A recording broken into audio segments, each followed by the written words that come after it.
Widya, saya selaku host kali ini. Dan kita kedatangan tamu, narasumber, boleh perkenalin diri dulu Pak? Baik, perkenalkan saya Meli Sumarni, mahasiswa Akademi Farmasi YSI Pontianak, tingkat 3, dengan NIM 2391154. Dan pada kali ini, narasumber kita akan membahas istilah-istilah medis. Dan saya mempunyai beberapa pertanyaan nih Kak. Apa sih itu istilah medis? Baik, jadi istilah medis adalah istilah-istilah yang sering digunakan dalam ilmu kesehatan atau kamus kedokteran. Kenapa sih Mbak sebagai mahasiswa farmasi perlu mempelajari istilah medis? Baik, kita selaku mahasiswa farmasi wajib mempelajari istilah-istilah medis karena agar kita mudah berkomunikasi dengan dokter atau tenaga kesehatan lainnya. Baik Kak, boleh nggak sebutkan beberapa istilah-istilah medis sistem saraf pusat? Baik, boleh sekali Kak. Jadi di sini saya akan menyebutkan beberapa istilah-istilah medis mengenai sistem saraf pusat.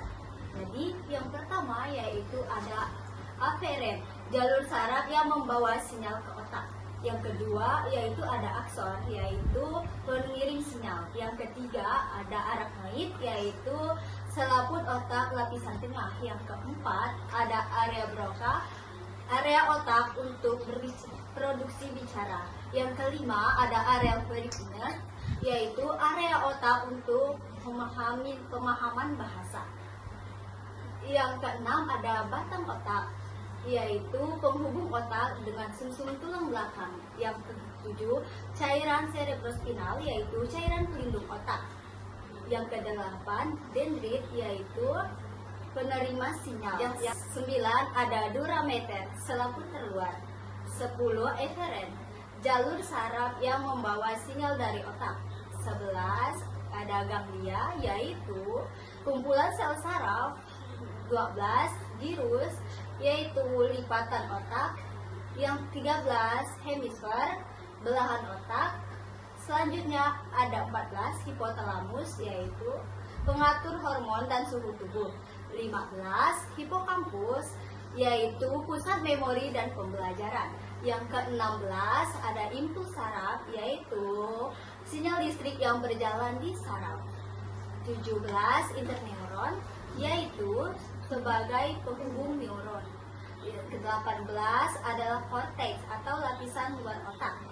19 kortik motorik, yaitu gerakan sadar. 20 ada korteks sensorik, adalah area otak penerima sensorik. 21 lobus frontal, yaitu bagian depan otak untuk berpikir dan bergerak. 22 lobus occipital, yaitu bagian belakang otak untuk penglihatan. Yang 23 ada lobus parietal, yaitu bagian atas otak untuk sensasi sentuhan. 24 ada lobus temporal, yaitu bagian samping otak untuk pendengaran. 25 yaitu materi putih, bagian otak yang berisi sabu saraf bermilin. 26 materi abu, yaitu bagian otak yang berisi badan sel saraf. 27 ada medula oblongata, yaitu sumsum tambung yang mengatur detak jantung dan juga napas. 28 meninges, yaitu 3 lapisan selaput pelindung otak.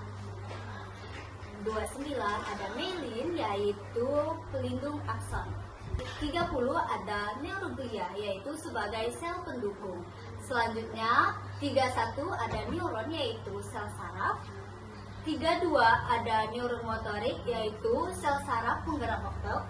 33 neuron sensorik, sel saraf penerima rangsang.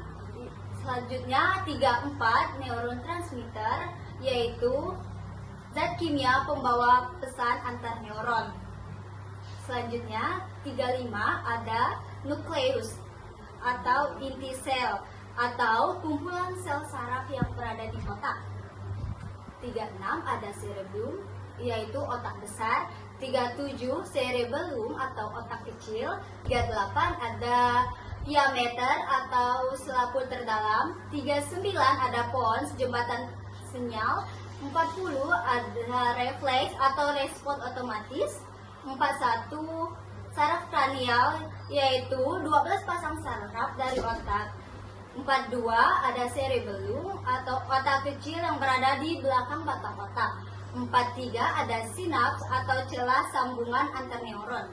44 ada sistem limbik, sistem pengatur emosi dan juga memori. 45 ada SSP, sistem saraf pusat, yaitu otak dan sumsum tulang belakang. Selanjutnya 46 adalah sulcus, lekukan atau celah pada lekukan otak. 47 yaitu ada sumsum tulang belakang, jalur komunikasi otak ke tubuh. 48 talamus, relay sensorik. Yang selanjutnya ada 49 yaitu traktus, adalah jalur serabut saraf. Selanjutnya yang terakhir adalah ventricle, rongga berisi cairan dalam otak. Baik Kak, itu ada 50 istilah medis tentang sistem saraf pusat yang sudah saya sampaikan. Terima kasih kepada Kakak Meli yang sudah menyampaikan istilah-istilah medis sistem saraf pusat. Karena waktunya sudah hampir habis, kami tutup sesi podcast kali ini. Sampai berjumpa di podcast berikutnya. Dadah!